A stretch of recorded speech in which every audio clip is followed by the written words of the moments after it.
Kajing lekai kenjat bol jong ka First Division League Football Tournament Araja Arpolai kabala penlong daga pendeng Myong District Sports Association menta kasngi kajing kun bandrung syaka quarter final kala long happening ka Little Star Academy persya ya ka Mission United madan domong luom pendeng Myong Mairang.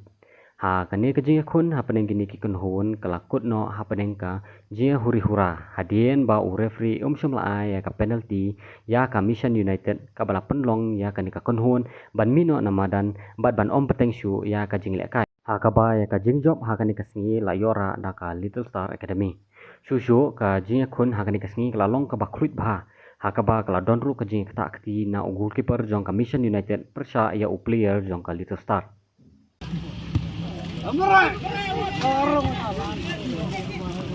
Dorong untuk.